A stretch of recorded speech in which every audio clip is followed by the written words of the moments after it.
Okay, we are joined here with the acting ICE director, Todd Lyons. And Todd, we have a lot to get to today. Thanks for joining us first and foremost. No, thanks for having me. I appreciate it.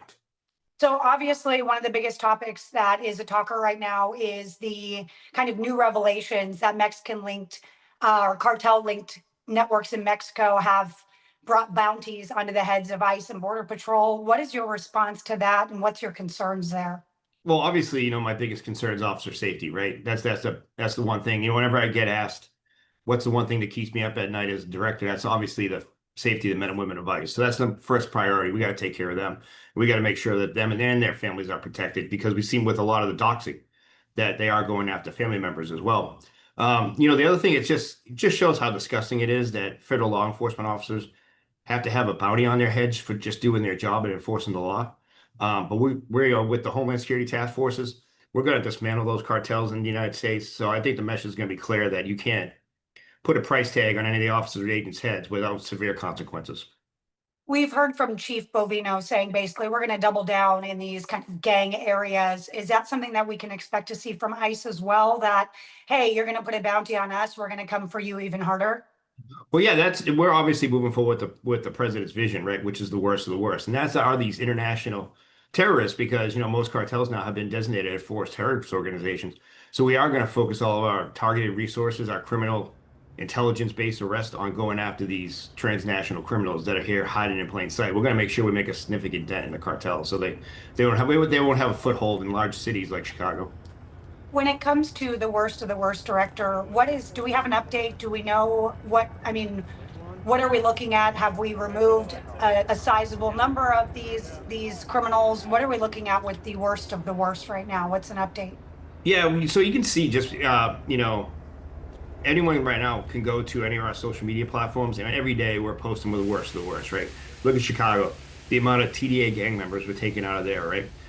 You just look at these repeat offenders that are constantly giving local law enforcement issues that we can actually go in there and remove them up from the equation so they won't get a foothold, right? But what you're going to see is, especially now with the Homeland Security task forces up and running in every state, we're going to make sure that we take the fight to these gangs. And that's going to be a priority because a lot of these gang members don't have a criminal history, but they're wanted in their home country like El Salvador or Brazil.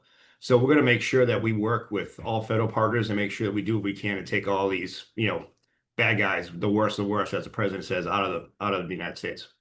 Now, Todd, are these HSI task forces, are they new? And are they present in all 50 states? Yep. So the Homeland Security Task Forces is co-chaired with the FBI. And basically, we took a whole of government approach to make sure that we have um, continued operations with all of these resources put together, whether it be state, local, or federal. So a lot of the old previous task forces we had, like the Border Enforcement Security Team is the best program, the High Intensity Drug Task Force, HIDTA, instead of having multiple task forces spread out all over the place and not knowing who's doing what, we brought them all into one under the president's executive order. And every 50 states is going to have a Homeland Security task force, but it's not going to be a cookie cutter thing. It's going to be basically based on what each state threat is or what the problem that the Homeland Security task forces can solve, right? So like the Homeland Security task force in Vermont will be different than the one in Arizona, right? And we're going to dictate it to the environment. So that way it's state specific and also crime specific as well. How many states are already seeing these task forces? So they're already spun up in every state. Every state that had legacy task forces, we've gone ahead and started to roll out the Homeland Security task forces. And like I said, especially between the president's executive order that designated a lot of these cartels as foreign terrorist organizations, we're going ahead and focusing hard on those, not only stateside but internationally as well. Okay, going back to the doxing here, you mentioned families are obviously being wrapped up in this. We've talked with an anonymous ICE officer. He echoed the same sentiment. Are we seeing the doxing escalating? Are we seeing more concerns attached with that? Are we seeing flyers? Like, what are we seeing right now when it comes to doxing So across the US? So I'll give you two examples, right? So over the weekend, there was a social media campaign on one of our supervisors in New York City that posted photos of him and all of his public information. And that was on social media platforms on TikTok, Instagram, Twitter, etc.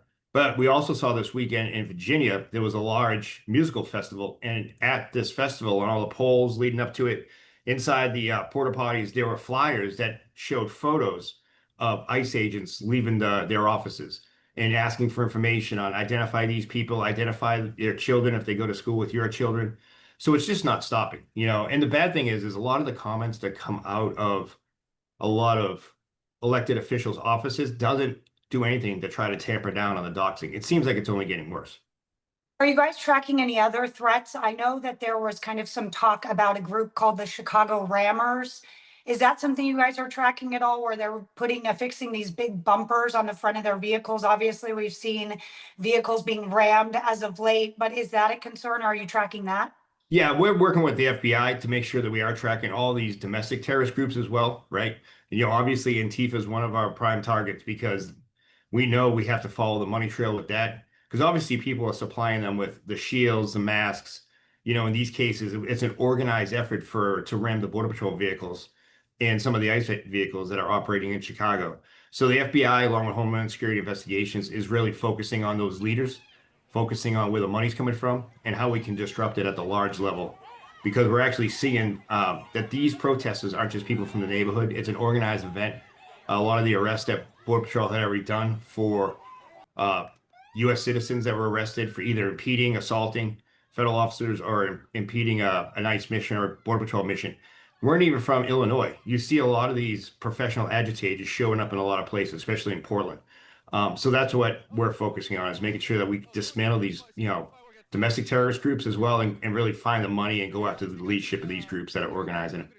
Now, obviously, you talked about officer safety. That was paramount, obviously, in the first part of our conversation.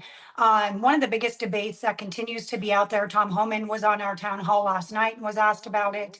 Again, the concealing the identities. What is your stance on masking? Obviously, we have states like California saying that federal agents cannot mask up.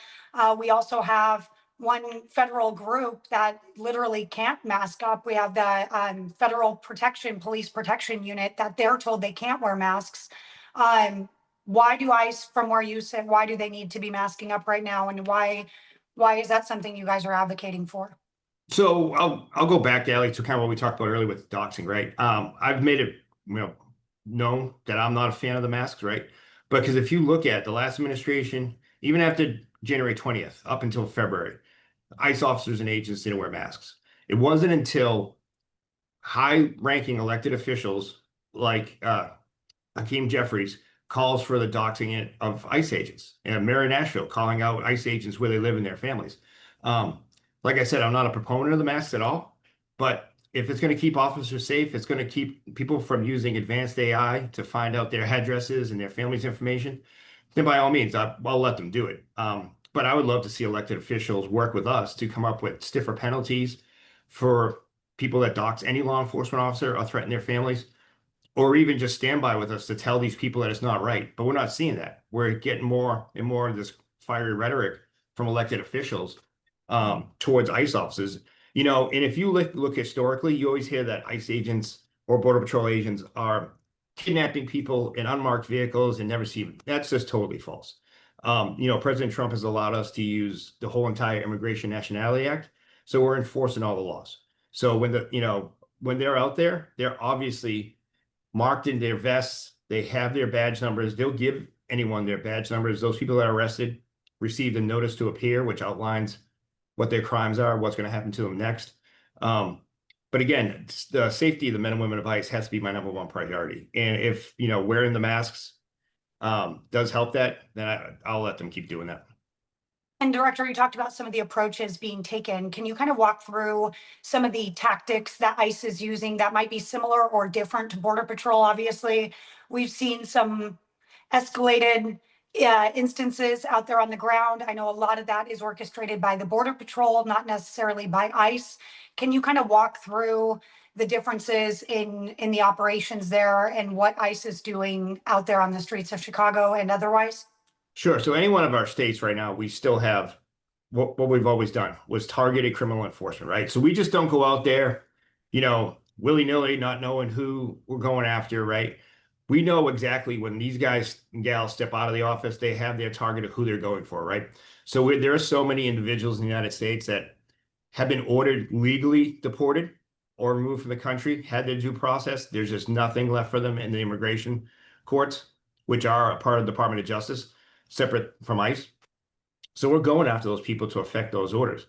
But out of those people too, give like a city like Chicago, criminal aliens are being arrested daily and released all throughout the day, 24 hours a day without any notification to ICE.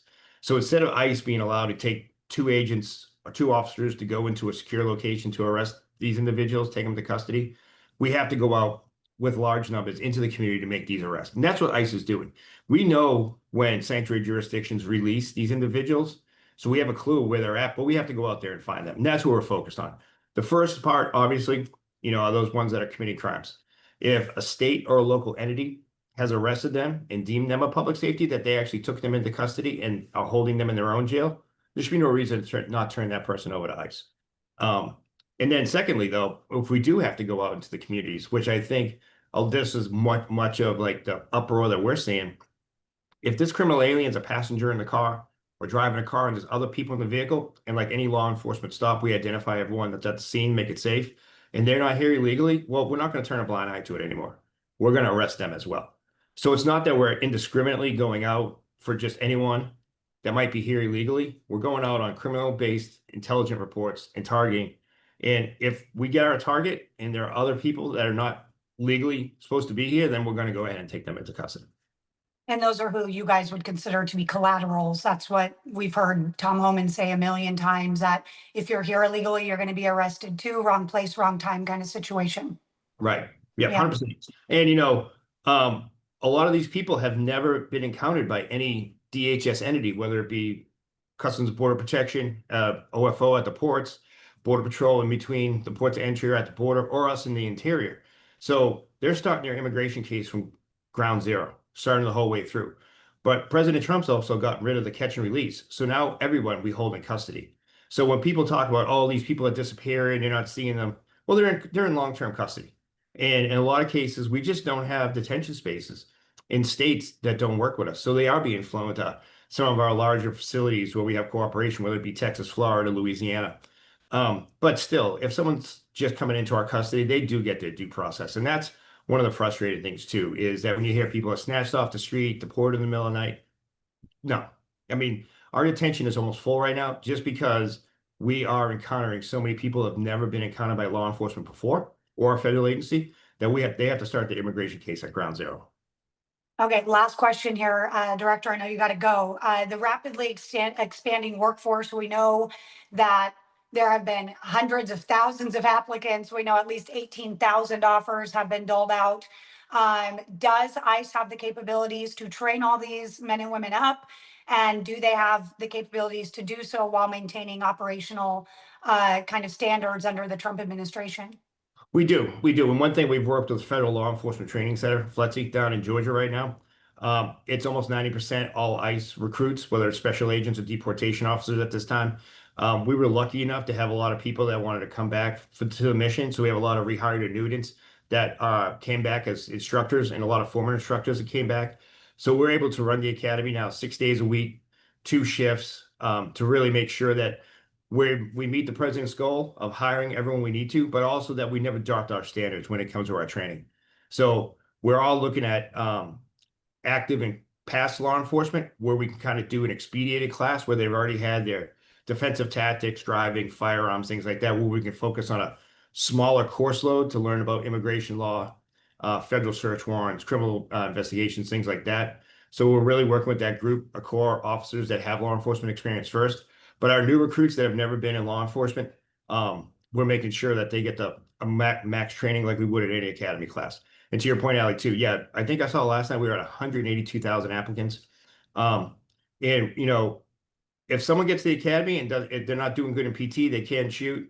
We're not going to just keep somebody. If we ever find any derogatory information on them, we have so many people that want to come and work at a federal law enforcement level that we can actually pick and choose who we want. So as we go through, if people just can't get with the federal law enforcement training program, they could be removed. But we have so many applicants that want to come work for ICE that we're going to be able to meet that goal. Well, I'm gonna have to come in for some of this training. We'll have to give a crash course and see how we do. That'd be fun. You can come down anytime you want. We'll walk you through it. There you go. That'd be show you. fun. All right, boss. I appreciate you very much. Is there anything that you want to share that we didn't get to? I know you got to get off. No, I appreciate you giving me the time to kind of brag on what the men and women of ICE are doing. They're true patriots. They're some of the bravest law enforcement officers, and that's what they're doing is a law enforcement mission. And I just hope a lot of people in the country realize that that's exactly what they're doing. They're out there doing the sworn law enforcement mission they signed up for. All right. Thank you very much. Stay safe out there. Be careful. Thanks, Allie. Good talking to you. Good seeing you. Good seeing you too. Thank you for watching. Subscribe below and download our NewsNation app right now on your phone, and you will get fact-based, unbiased news for all Americans.